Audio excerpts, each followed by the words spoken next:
Hace 2 semanas yo tuve el privilegio de asistir a lo que nosotros llamamos nuestro concilio, nuestra reunión que es cada 2 años de la Alianza Cristiana y Misionera, una sesión de negocios que hacemos y también un tiempo juntos que estamos como denominación. Habíamos 2.500 personas más o menos en Nashville, Tennessee, sin máscaras, libres. Nadie se enfermó que yo sepa, so we're good, right? Y estuve allí con mi esposa, con David. Fue un privilegio para mí. Siempre me gusta ir a estas actividades. Y el tema este año era Sacred, como ven aquí en su pantalla. Y este evento para mí es espectacular. A mí me gusta mucho ir al concilio. Y siempre los animo a ustedes. Un día anímense, vayan conmigo al concilio. Y allí vemos lo que es en sí nuestra denominación. ¿Qué es lo que creemos como iglesia? No la nuestra nada más, sino de lo que somos parte. Y todas las actividades que suceden en el concilio a mí me gustan, todas, incluyendo las sesiones de negocios, que a alguna gente no le gusta eso, pero a mí me gusta eso. A mí me gusta deliberar y ver los votos y participar en todo ese proceso. Pero hay un evento en el concilio que a mí me gusta más que todos. Hay una noche en particular, la cual es mi favorita, y es esta noche. Es lo que llamamos el rally misionero. Y esa noche nuestros trabajadores internacionales, ¿verdad? Cientos de ellos, personas que antes llamábamos misioneros, ahora les llamamos trabajadores internacionales. Ellos desfilan por todo el salón con sus familias, ondeando las banderas de los pueblos donde ellos están sirviendo. La mayoría de ellos van tapados, cubiertos, porque no queremos que sus rostros se vean ni en fotos ni en videos, y se lo vamos a decir por qué. Miren, nosotros pudiéramos hablar de muchos distintivos de esta iglesia, por ejemplo. Yo creo que esta es la mejor iglesia que tiene la Alianza Cristiana y Misionera en el distrito hispano, por lo menos, ¿verdad que sí?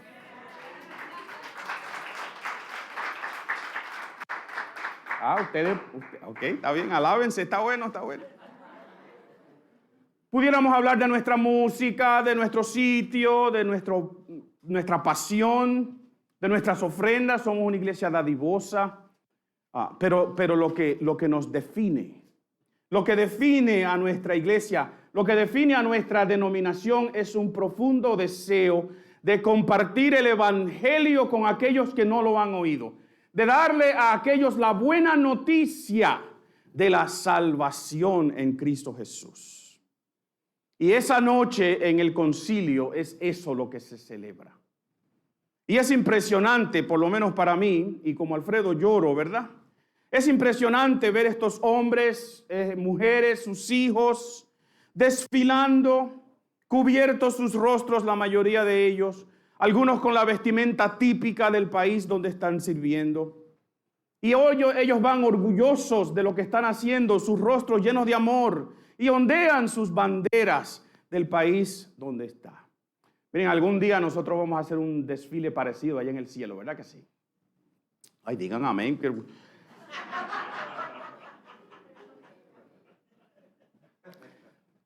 Yo miro atentamente a cada persona que me pasa por el frente. Siempre me siento en los pasillos, ¿verdad? Y los aplaudo en agradecimiento. Allí lloro descontroladamente porque yo soy llorón y porque esto me compunge, me emociona. Pero son lágrimas de alegría, son lágrimas de puro gozo, de saber que algún día vamos a hacer lo mismo en el cielo. Y que juntos, millones y millones de nosotros, de toda etnia, de toda lengua, de toda tribu, de todo pueblo, de cada nación, vamos a estar en el cielo celebrando de que alguien un día nos dio a conocer a Jesús a nosotros. Que es el regalo más grande que puede haber. Padre, si hoy tú estás esperando un regalo, el mejor regalo que tú puedes recibir es la gracia y la misericordia de Dios en la persona de Jesucristo. Por eso es que nosotros somos la Alianza Cristiana y Misionera. Por eso ofrendamos al fondo de la Gran Comisión. Por eso mandamos personas a través de todo el mundo. Por eso hoy hemos hecho un hincapié, un paro en nuestro servicio típico para celebrar algo de lo que hicimos. Por eso existimos. Allí también, en la noche que estamos allí, se comisionan, se presentan y se envían las personas que han sido seleccionadas como misioneros o trabajadores internacionales. Y ustedes ven que estas personas están de espalda aquí, ¿verdad? Porque esta pareja va a un país donde nosotros no podemos entrar abiertamente a predicar el evangelio. Tenemos que entrar a hacer otra cosa y poco a poco predicar de otra manera. Así que la mayoría de las personas que vimos esa noche tenían sus rostros cubiertos, porque no pueden aparecer en una foto pública o en un video público. Ellos, sus esposas y sus hijos van a ir a donde el evangelio no se puede predicar abiertamente, donde es prohibido mencionar el nombre de Jesús aún. Y ellos van a estar ahí. Y poco a poco, quizás una persona a la vez, van a empezar a sembrar la semilla de la buena noticia. Y es nuestra esperanza que a su debido tiempo, ¿verdad?, Dios haga crecer esa semilla en árboles frondosos que den fruto y fruto de arrepentimiento en miles y miles de personas. Y esa noche que estas personas son comisionados, se ora por ellos. Y otra vez yo lloro descontroladamente, a mí me encanta esto. Y en este concilio hicimos algo que para mí fue espectacular también, y es esto. Miren, en un momento dado llamaron a estas personas a que fueran al frente de la plataforma. Y un grupo de personas que ha sido seleccionado de antemano, fue y puso sus manos sobre los pies de los que iban a ser enviados. Y citamos ese glorioso versículo del libro de Isaías: qué hermosos son sobre los montes los pies del mensajero que trae buenas noticias de paz y salvación, las noticias de que el Dios de Israel reina. Y miren, como yo hubiese querido que me hubiesen seleccionado a mí para yo ir allí y poner mi mano sobre los pies de alguien y decir: Señor, envío con este grupo a esta persona, participo y comisiono a estos que están yendo a arriesgar su vida en muchos casos, a dejar atrás las comodidades que nosotros tenemos aquí, las seguridades de las cuales nosotros participamos, la libertad que nosotros tenemos hoy día de compartir el evangelio, de cantarle a nuestro Jesús sin ningún problema. Como yo quisiera haber podido poner mis manos, pero me gocé de lejito con ellos. Miren, en un sentido, escúchenme, en un sentido, estos hombres y estas mujeres son nuestros héroes, nuestras estrellas en el equipo. Pero hay muchos otros que trabajan también, pero trabajan detrás de la escena y nadie los ve. Por cada trabajador internacional que sale, hay una persona en la oficina central que preparó los papeles de su visa. Por cada trabajador internacional que sale, hay una persona que preparó su pago, sus asuntos de mudanza, sus papeles para impuestos, sus vuelos, sus arreglos de vivienda a donde van a ir. Por cada trabajador internacional que sale, hay una persona que donó, que dio una ofrenda, un billete, 2 billetes, 3 billetes, yo no sé, y lo puso en un sobre y lo marcó fondo de la Gran Comisión, o como ahora que ofrendamos usando nuestros teléfonos. Que el Señor bendiga nuestros teléfonos cuando son usados para cosas buenas. Y ofrendamos al fondo de la Gran Comisión para que personas puedan ser enviadas. Nuestros héroes. 51 personas, no contando hijos, fueron comisionados esa noche. Miren, ellos son visibles, son notables, son nuestros héroes que se ven aunque estén encubiertos. Pero miles de creyentes, miembros de nuestra denominación, de la Alianza Cristiana Misionera, lo hicieron posible y nadie sabe quizás en sí quiénes son. Y tú y yo podemos o estamos incluidos en esos miles si es que ofrendamos y oramos y enviamos y respaldamos. Hay héroes notables, sí, Pero hay otros que no se notan, pero que son necesarios también.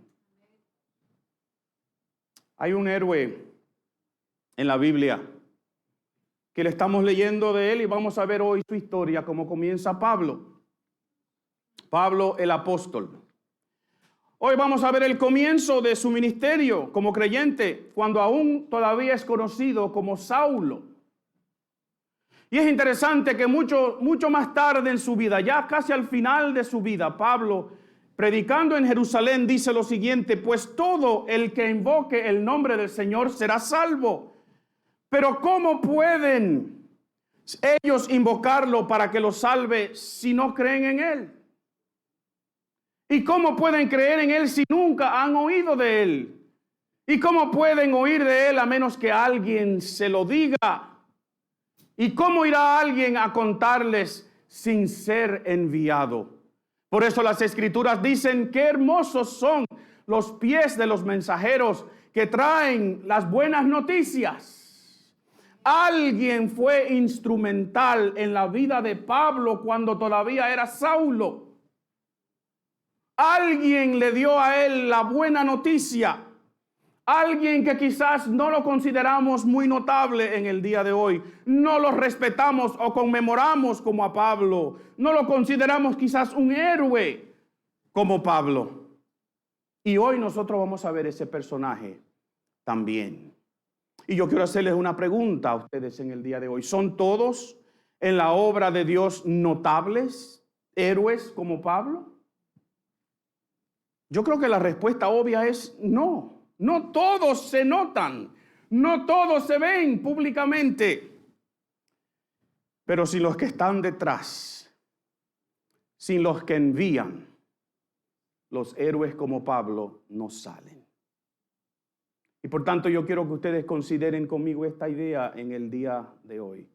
No todos somos notables, pero todos somos necesarios. Yo quiero que tú mires a tu alrededor. Estos son los permisos que nos damos los pastores, le hacemos a ustedes en los sermones. Mira a tu alrededor, look around. Aquí hay personas que tenemos ministerios públicos. Estamos aquí al frente. Y hay otros que usted ni los ve. Nuestros niños subieron a sus clases. Quizás conocemos los maestros, pero en cada clase hay un asistente, quizás usted no lo sabe y no lo conoce. Y ese asistente es el que limpia, el que lleva a sus chiquitillos al baño, el que recoge los regueros que ellos hacen ahí arriba. No todos son notables, pero todos somos necesarios. Vaya conmigo al libro de los Hechos, el capítulo 9, y vamos a leer los versículos 1 hasta el 19. Hechos capítulo 9, versículo 1 hasta el 19. Y nos vamos a hacer las preguntas otra vez. Y yo les preguntaré a ustedes hoy día, ¿cuál de estos dos hombres es más notable? ¿Y cuál de los dos fue más necesario? Vayan conmigo al pasaje. La palabra de Dios dice así, está en su pantalla si usted lo necesita.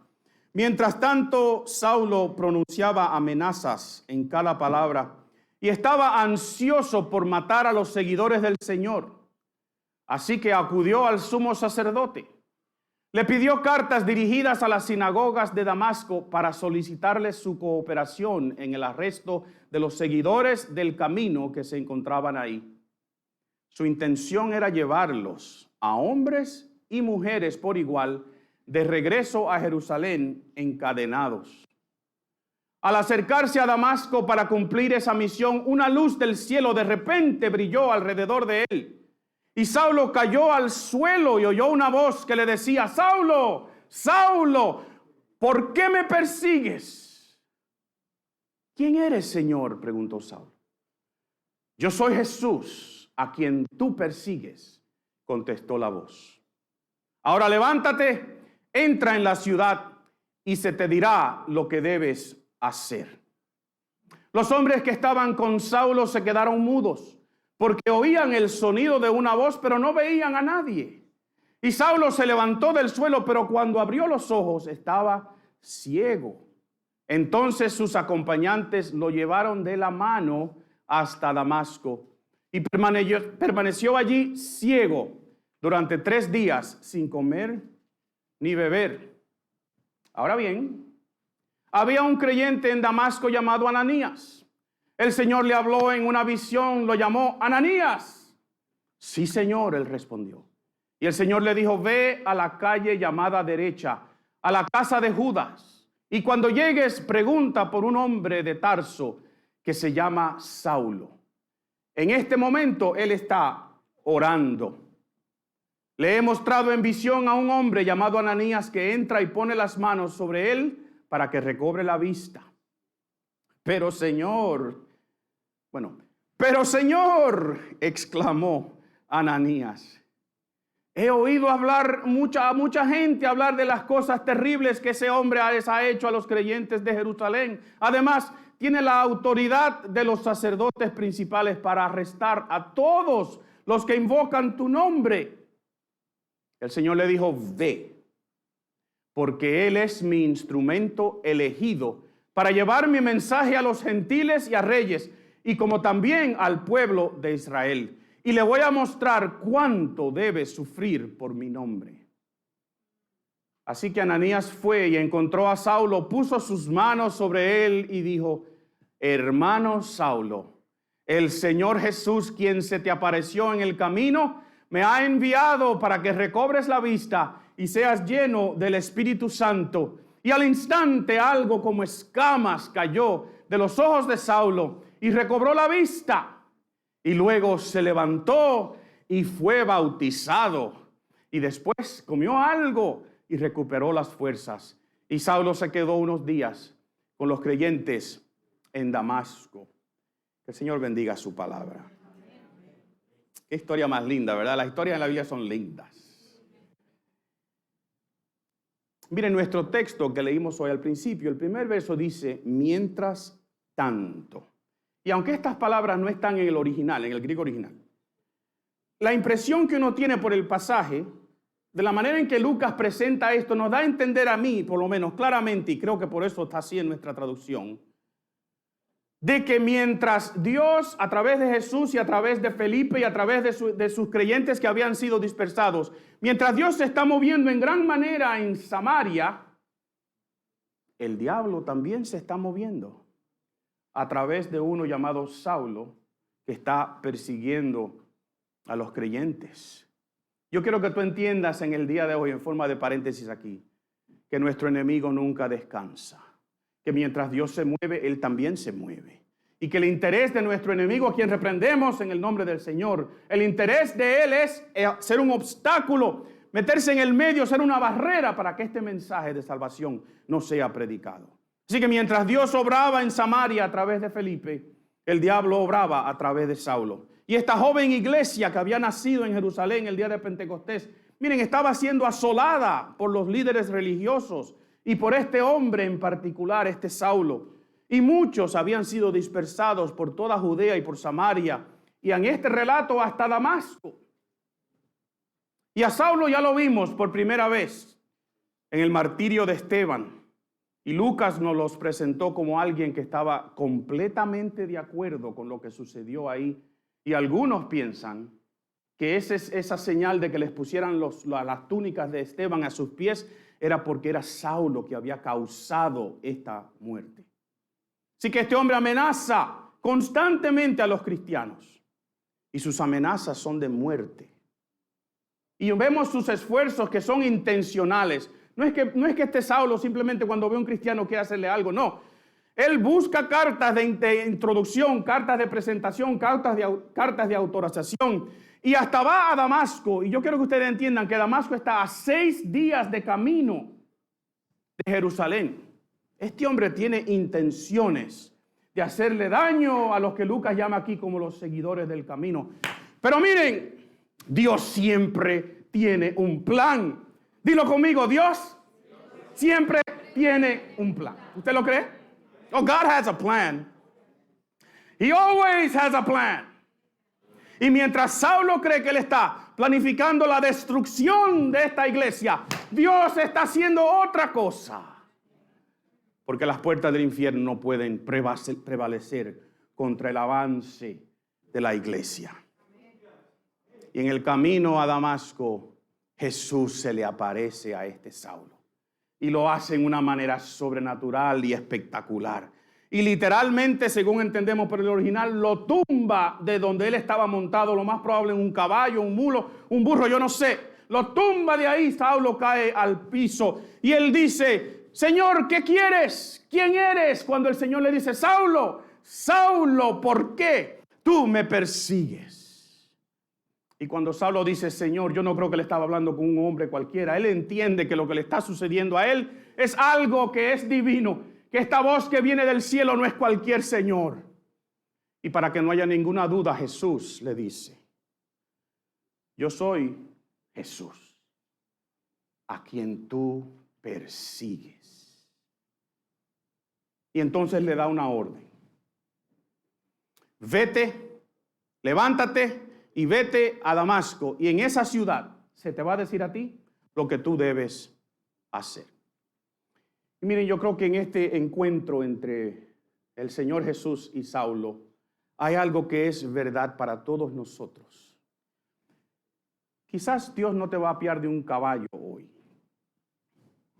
pero yo creo que cuando Dios te habla, cuando Dios te llama, cuando Dios se presenta, cuando Jesús te agarra por el cuello, como a mí me gusta decir, te sucede lo mismo que le sucedió a este Saulo. Y este perseguidor se convierte en un perseguido. El perseguidor ahora es a quien están persiguiendo. Y déjame decirte algo, que cuando Dios te persigue, cuando Jesús te persigue, tú no puedes escaparte. Dios tiene un plan de perseguirte para que seas salvo. Y sí, el que perseguía ahora es perseguido. El que daba órdenes ahora las recibe. El que encadenaba a hombres y a mujeres y los llevaba presos ahora es encadenado y preso de una ceguera. El que dirigía ahora es dirigido, literalmente llevado de la mano como uno lleva a un niño pequeño. Y el que llevaba cartas de autoridad ahora está ciego y no tiene fuerzas ni siquiera para comer y para beber. Miren lo que sucede, mis queridos, es que cuando Dios te persigue, Dios te quebranta. Dios te da a entender a ti que tú no tienes fuerzas para luchar en contra de Él. Yo te digo a ti que frente a la soberanía de Dios, frente a un Dios que es todopoderoso, tú quedas indefenso. Tú hoy día estás indefenso frente a la majestad de Dios. Ciego en el suelo, aunque sea simbólicamente. Miren, cuando Pablo hace este mismo relato luego, en esta misma vez que le mencioné antes, él dice que Dios le dijo a él, o Jesús le dijo a él, es inútil que luches contra mi voluntad. Capítulo 26 del libro de los Hechos. En la Reina Valera, la versión Reina Valera, esta frase está en este mismo capítulo, en el versículo 4. Y dice, dura cosa es dar coces contra el aguijón. Y nosotros pudiéramos traducir eso como, dura cosa es dar patadas contra un aguijón. El aguijón era un instrumento que usaban las personas que iban arando con unos bueyes, para que cuando los bueyes se cansaran o no quisieran trabajar más o se desviaran, este hombre los punchaba con esta lanza. ¿Y qué hacía el animal cuando sentía dolor? Pues daba patadas. Pero daba patadas en contra de una lanza que simplemente lo continuaba punchando. Dura cosa es dar patadas en contra de la voluntad de Dios. Dios te dice a ti en el día de hoy, mi amigo, es inútil rechazar a Dios cuando Él te persigue. Si Dios te está llamando, si Dios te está hablando, si te ha estado hablando, si te ha estado llamando, miren, es inútil rechazar. Dios te persigue hoy, te busca, y déjame asegurarte que a quienes Dios busca, Dios alcanza. Y lo alcanza en su perfecto tiempo. Miren, aunque hoy tú seas uno que estás persiguiendo a la iglesia. Y tú me dirías, pero pastor, ¿mí? Yo no estoy persiguiendo a los cristianos, yo no le estoy haciendo mal a nadie, yo no estoy metiendo a nadie en la cárcel. Y yo te respondo con las palabras de Jesús. El que no está conmigo, a mí se opone. El que no trabaja conmigo, en realidad trabaja en mi contra. O eres un seguidor de Jesús, o eres un perseguidor de Jesús. Pero Dios siempre tiene un plan. Digan amén conmigo. Dios siempre tiene un plan, y el plan eterno de Dios siempre ha sido perseguirnos hasta salvarnos. Y Dios quiere convertirte hoy de un perseguidor a un perseguido, a quien Dios persigue y Dios alcanza. Miren, y este hombre que hoy nosotros reconocemos como el gran apóstol Pablo, quizás el hombre de más influencia, de más impacto en toda la historia de la iglesia, comenzó como un perseguidor, un Saulo, un enemigo de Jesús, pero a quien Dios persigue, Dios alcanza. Y yo creo que Dios te está persiguiendo a ti hoy. See, God's chasing after you. He's pursuing you. Y es inútil luchar en su contra. Miren, hay otro hombre en esta historia. Uno no tan notable como este Saulo que después es Pablo. Y yo supongo que a veces las personas que no se notan son considerados como menos importantes. ¿Ustedes creen que eso es verdad? ¿Será cierto? Permítanme contarles una historia. En la Segunda Guerra Mundial, los alemanes decidieron usar sus submarinos en una manera estratégica para estrangular los abastecimientos que necesitaban los aliados.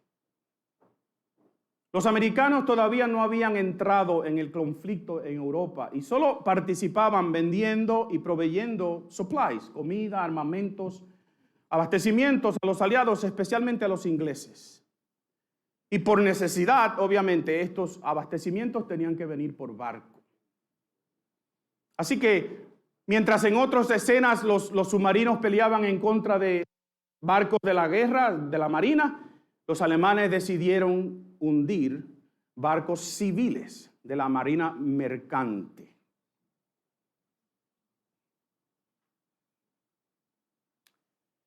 Y miles y miles y miles de marineros murieron. Millones de toneladas se hundieron en el mar Atlántico. Fue una estrategia brillante.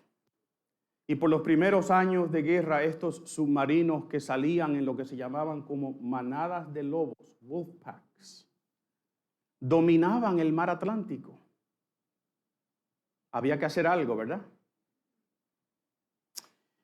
Finalmente, miren, a la insistencia del Winston Churchill, el primer ministro de Inglaterra, de que los americanos se metieran en la guerra, por favor, ¿verdad? Al fin los americanos entraron y empezaron entonces a mandar estos barcos de la marina mercante, acompañados de barcos de la marina de guerra. Pero el escenario fue exactamente igual. Estos submarinos simplemente empezaron a hundir a barcos de la marina de guerra también y empezaron a morir miles de marineros también. El problema era que nadie sabía dónde estaban escondidos estos barcos, estos submarinos. Había que salir a ciegas y esperar ser atacados para entonces poder defenderte. Entonces, un brillante científico matemático llamado Alan Turing diseñó un sistema para descifrar los códigos secretos de un código que se llamaba Enigma de los alemanes. Y Turing le dio ese secreto a los americanos. Y entonces los americanos empezaron a hacer algo, empezaron a construir unas máquinas especiales, unas enormes computadoras. Y aquí es que entra un grupo de personas que quizás usted ni sabía que existía. Porque miren, un grupo de mujeres, ¿digan amén por las mujeres aquí hoy? De una rama de la Marina que se llamaba Navy Waves, al principio de la guerra, cuando los americanos entraron en la guerra, para tratar de mandar a todos los hombres posibles al combate. Algunas de las cosas que hacían los hombres aquí en los Estados Unidos fueron reemplazadas por estas mujeres. Pero 1,500 de ellas fueron seleccionadas para un proyecto secreto. Y el proyecto era construir estos aparatos que ustedes ven aquí. This is a laptop from the 1940s, I want you to know. Computadoras enormes. Y una vez estas computadoras eran construidas cuidadosamente porque había que armar unos alambres específicos en cada una de esas ruedas. 500 de ellas tenían que trabajar por turno, día y noche, preparando la máquina cada vez que arrancaba o se descifraba o querían descifrar uno de los mensajes secretos que se había interceptado. Pero ellos tuvieron que hacer esto en un sitio recluido. Nadie sabía que estaban ahí. Tenían que hacer todo lo que hacían en secreto. Bajo una condena de muerte, no podían compartir nada de lo que hacían. Y yo no tengo tiempo ni cómo explicarles cómo funciona esto. Esto es ciencia, esto es física, yo no lo entiendo. Pero lo más simple, estas máquinas podían de una manera u otra, en miles y miles y miles y miles de combinaciones, por fin lograr descifrar un mensaje que estaba siendo mandado a uno de estos submarinos. Y cuando uno de estos discos se detenía, era porque había detectado el mensaje. La mujer rompía un papel que salía, lo llevaba sin verlo, no sabía qué decía, lo llevaba a un cuarto, tocaba en la puerta, salía una mano, le tomaba el papel, cerraba la puerta y la mujer más nunca lo veía. Y cuando terminó la guerra, cada una de estas mujeres fue llevada a un salón donde un alto oficial de la Marina de Guerra les prohibió hablar de lo que habían hecho. Todo quedó en secreto. Ni siquiera se encontraban ellas registradas en los registros oficiales de la Marina de Guerra como personas que habían servido. No había nada de ellas en la historia. Pero más de 50 años después, en el 1994, 80 de ellas que todavía sobrevivían fueron convocadas a una reunión. Y un historiador de la Marina de Guerra les contó lo que ellas habían logrado con sus esfuerzos. Entre 750 y 800 submarinos de los nazis habían sido hundidos, porque ellos habían podido descifrar el lugar donde estaban y los atacaban antes de que los submarinos los atacaran a ellos. Miles y miles y miles de personas fueron salvadas o no murieron a razón del trabajo de estas mujeres. Y los que estiman dicen que más de 2 años de la guerra fueron acortados, porque estas mujeres sufrieron y trabajaron en puro secreto sin que nadie supiera que estaban allí. Y estas mujeres fueron reconocidas por lo que habían logrado. No todos son notables, pero todos son necesarios. Y hay un hombre en esta historia que no es Saulo, que no es tan notable. Lucas nos dice que se llama Ananías, un nombre común entre los judíos. De él no sabemos nada más excepto lo que se nos dice aquí y lo que Pablo dijo acerca de él un poquito más tarde en su vida. Su historia no es notable como la de Saulo o la de Pablo. No hay cartas a la iglesia escritas por Ananías. Era un hombre, un creyente, que por coincidencia divina, y sabemos que no hay coincidencia, ¿verdad? Estaba en Damasco justo cuando Saulo ha de llegar allí después de su encuentro con Jesús. Les vuelvo y les repito, no todos son notables, pero todos son necesarios. Y usted se puede imaginar al pobre Ananías cuando recibe esta noticia. Es más, no hay que imaginarse, él no los dice.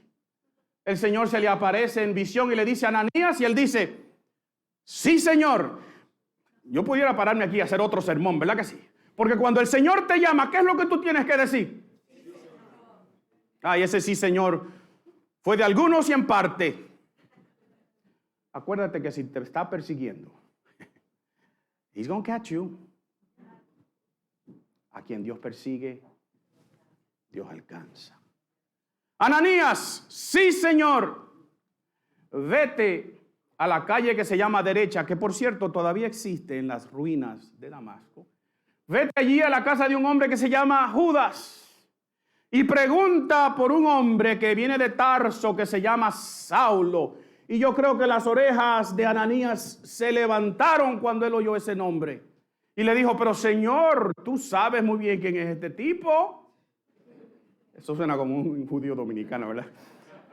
You know who this guy is? Tú sabes lo que él está haciendo. Tú sabes que estamos escondidos aquí en Damasco porque sabemos que él venía. Y Dios le dice, el versículo 15, ve, porque instrumento elegido es este hombre para mí. Y yo quiero que ustedes entiendan algo importante en el día de hoy. Aunque Ananías no es alguien notable, no parece ser un héroe como lo era Pablo, pero Ananías también es un instrumento elegido. Si el versículo 15 dice, ve, porque él, hablando de Saulo, es mi instrumento elegido para llevar mi mensaje a los gentiles y a reyes, como también al pueblo de Israel, y yo le voy a mostrar cuánto debe sufrir por mi nombre. Pero Ananías fue instrumento de Dios antes que Pablo.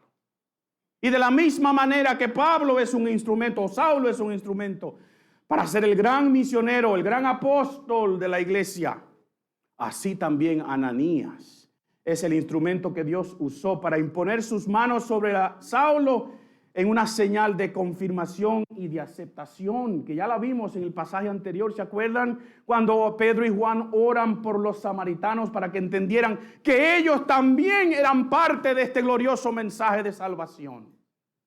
Y Ananías es la persona usada por Dios como instrumento elegido para hacer eso. Y con las manos de Ananías en su cabeza es que Saulo comienza su ministerio. ¿Saben por qué? Porque para cada Saulo hay un Ananías. Para cada persona notable en la iglesia hay uno que no se nota. Es más, yo diría que hay muchos que no se notan. Cada uno de nosotros es un instrumento elegido por Dios para trabajar en su obra. Díganme conmigo. Algunos van a ser notables, algunos van a desempeñar su ministerio en público, quizás sus logros van a ser vistos por muchos. Pero detrás de cada uno de esos héroes visibles hay héroes invisibles. Hombres y mujeres como tú y como yo, hombres y mujeres como Ananías, instrumentos elegidos por Dios. Yo quiero que tú mires otra vez a tu alrededor. Porque aquí hay personas que sirven al Señor. Mira.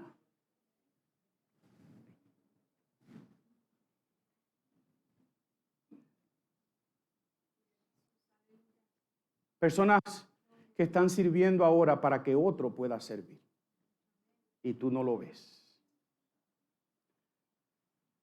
Pero Dios lo ve. Y Dios ha elegido esas personas como instrumentos. No todos son notables, pero todos son necesarios.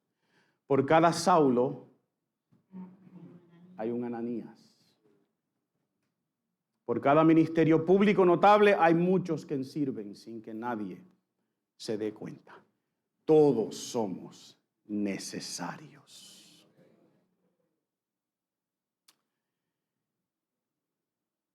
Esta semana yo vi un video que puso mi hermana, un video de mi mamá, la última vez que habló en público. Y ella habló de la situación que estaba pasando. Mi papá ya había fallecido, había un año anterior. Y contó cómo mi padre en sus últimos días se quejaba meramente, cuando todavía hablaba, se quejaba de que no podía hacer lo que él siempre había hecho. Él quería predicar el evangelio. Él me decía cuando yo iba a su casa a la edad de 90 y pico de años, ya retirado, ya casi sin poder caminar, me decía, Saelo, como me decía la misa, Saelo, hay un salón que lo están rentando en la esquina tal, yo quiero abrir una obra ahí. Y le decía, viejo, pero...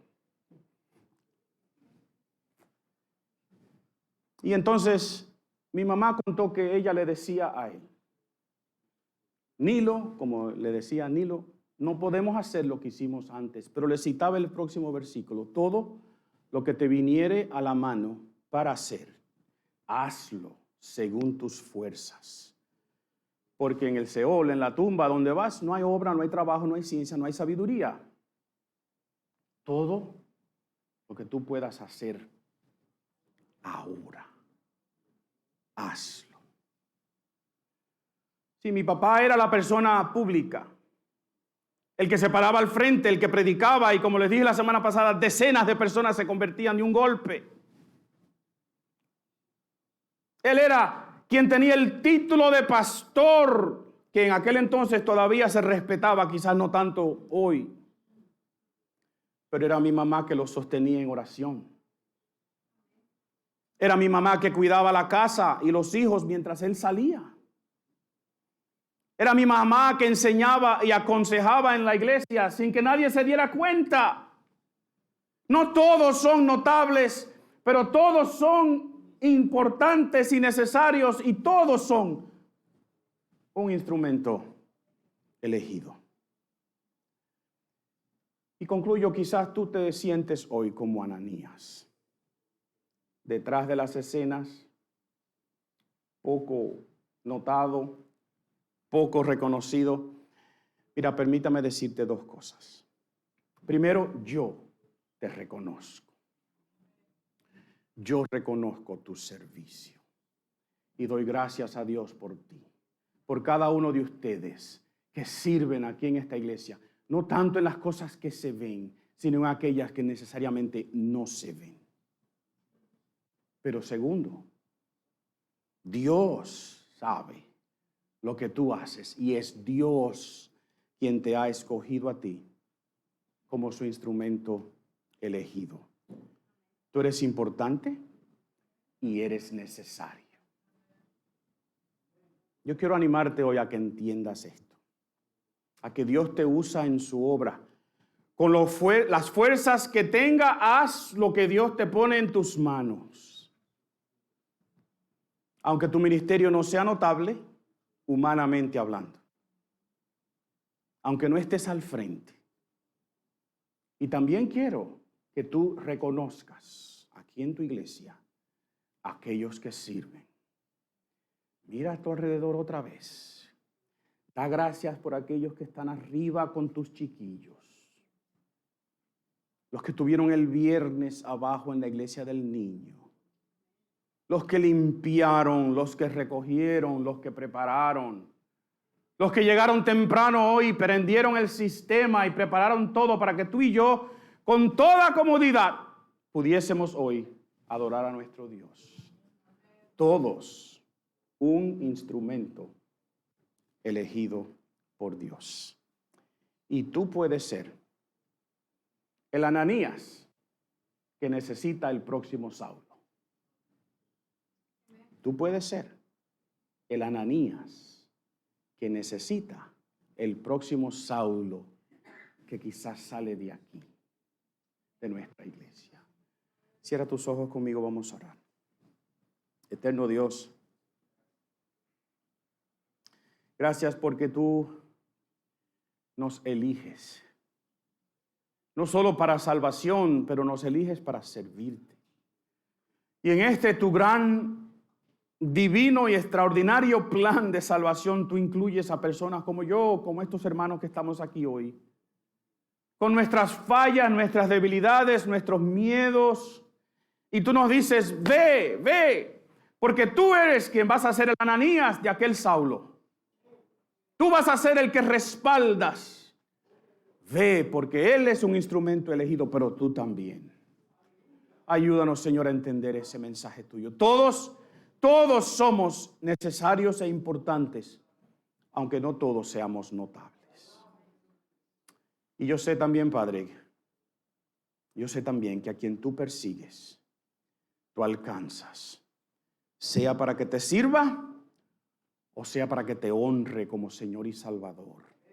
Y si hay alguien aquí en el día de hoy que siente claramente que Dios lo está persiguiendo, yo quiero que esa persona entienda, Señor, a través de tu misericordia y de tu gracia, que es inútil rechazar la voluntad de Dios, que a quien tú llamas, tú buscas, tú persigues y tú alcanzas. Gracias, Señor, por este lindo privilegio de haber estado aquí en tu casa en el día de hoy. En el nombre de Jesús. Amén y amén.